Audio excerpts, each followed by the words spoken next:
Nous allons étudier la fonction x carré plus 2x plus 1 divisé par x carré moins x moins 2.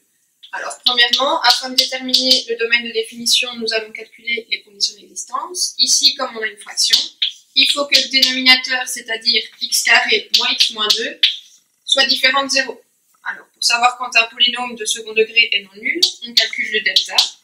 Ici, j'ai moins 1 au carré moins 4 fois 1 fois moins 2, c'est-à-dire 1 plus 8, ce qui donne 9.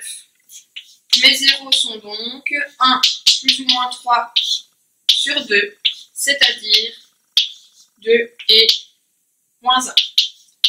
X peut donc prendre n'importe quelle valeur sauf 2 et moins 1, donc mon domaine de définition, c'est tous les réels sauf 2 et moins 1. Ce qui signifie qu'en 2 ou en moins 1, je peux avoir soit une asymptote verticale, soit un point vide. Alors, pour savoir dans quel cas de figure je me situe, je vais étudier les limites en 2 et en moins 1 pour savoir si j'ai une asymptote verticale ou non. Alors, je commence par la limite en moins 1. Si je remplace x par moins 1 au dénominateur, eh bien j'aurai 0. Et au numérateur, j'aurai 1 moins 2 plus 1, c'est-à-dire 0 également. Alors, quand on a un cas indéterminé, il faut factoriser le numérateur et le dénominateur. Alors, mon numérateur, x carré plus 2x plus 1. Alors, je vois directement que c'est le carré de x plus 1. J'ai x carré 1 et le double produit. Donc, ceci, c'est x plus 1 au carré. Et mon dénominateur, j'ai déjà calculé ses zéros, c'est 2 et moins 1. Donc, je sais que mon dénominateur, x carré moins x moins 2 est égal à x moins 2 fois x moins moins 1, c'est-à-dire x plus 1. Cette limite revient donc à calculer la limite en moins 1 de x plus 1 au carré sur x moins 2 fois x plus 1. J'ai le facteur x plus 1 qui apparaît au numérateur et au dénominateur. Je peux donc simplifier. Il me reste simplement x plus 1 sur x moins 2.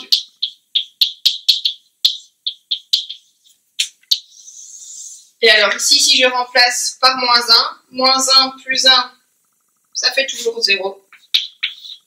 Et moins 1, moins 2, ça fait moins 3. 0 divisé par n'importe quel nombre, ça donne 0. Alors j'ai calculé la limite en moins 1, j'ai trouvé un nombre. Cela signifie que j'ai un point vide en moins 1, 0.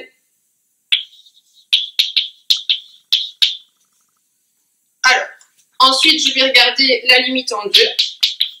Je regarde la limite lorsque x tend vers 2 de ma fonction. Si je remplace x par 2, je vais avoir 4 plus 4 plus 1, c'est-à-dire 9 sur 0.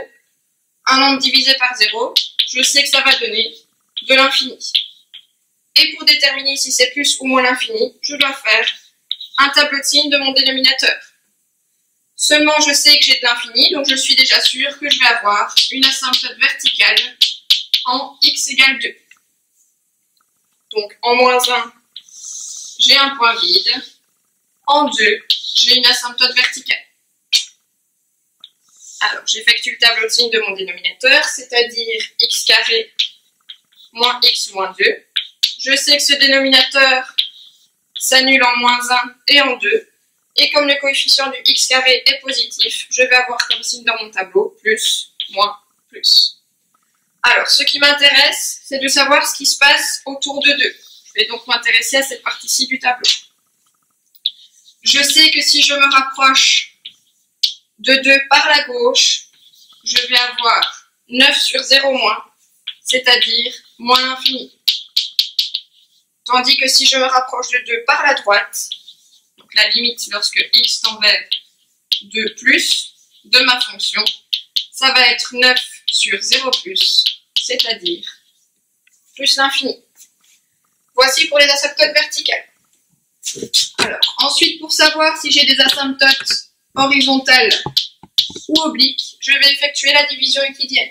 Je dois donc faire x carré plus 2x plus 1 divisé par x carré moins x moins 2. Alors, je vois rapidement que x carré divisé par x carré, ça donne 1. Donc, je dois multiplier mon dénominateur par 1. 1 fois x carré, une fois moins x, et une fois moins 2, moins 2. Je soustrais, mes x carrés s'en vont. 2x plus x, ça donne 3x, et 1 plus 2, ça donne 3. Le résultat de ma division euclidienne est donc 1, et il me reste 3x plus 3, qui doivent encore être divisés par x carré moins x moins 2. Alors, étant donné que le résultat de ma division euclidienne est 1, je sais que je vais avoir une asymptote horizontale d'équation y égale 1. Alors, l'étape suivante à réaliser, maintenant que je sais que j'ai une asymptote horizontale, c'est de déterminer si cette asymptote, je vais devoir l'allonger en étant au-dessus ou en dessous. Alors, pour cela, il faut étudier le signe de mon reste ici divisé par le dénominateur. Donc, je vais étudier le signe de cette fraction, c'est-à-dire 3x plus 3 divisé par x carré moins x moins 2, pour avoir le signe de mon r de x sur d de x.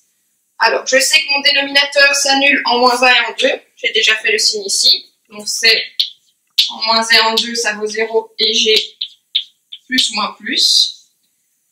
Et alors, mon numérateur, 3x plus 3, ça va valoir 0 si x vaut moins 3 sur 3, c'est-à-dire moins 1.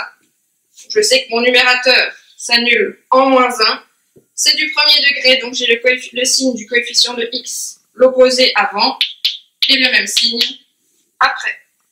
J'applique ensuite mes règles de signe. Moins sur plus, ça fait moins. 0 sur 0, eh bien c'est un cas indéterminé. Et on l'a calculé tout à l'heure, ça faisait un point vide. Plus sur moins, ça fait moins. Plus sur 0, on ne peut pas diviser par 0. Et plus sur plus, ça fait plus.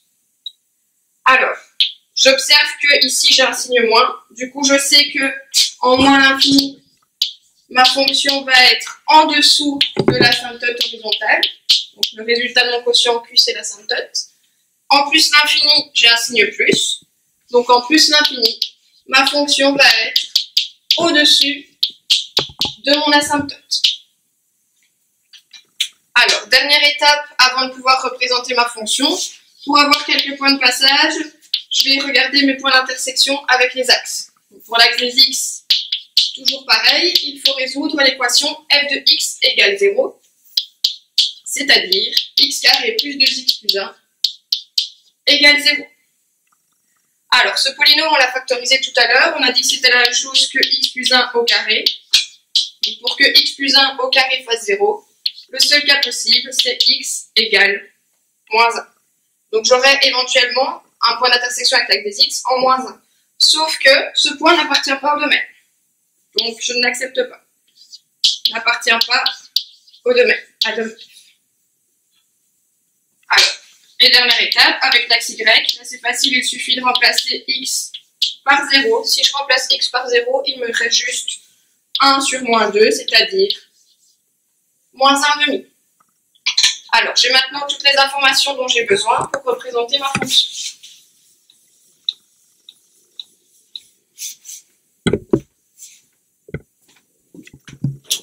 Alors, je commence par représenter mon repère. Je trace mon axe des x et mon axe y.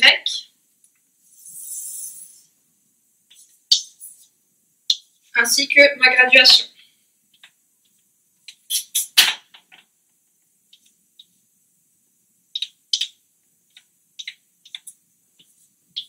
Alors, je vais commencer par placer mes asymptotes verticales. Je sais que j'en avais une en x égale 2 et une horizontale en y égale 1.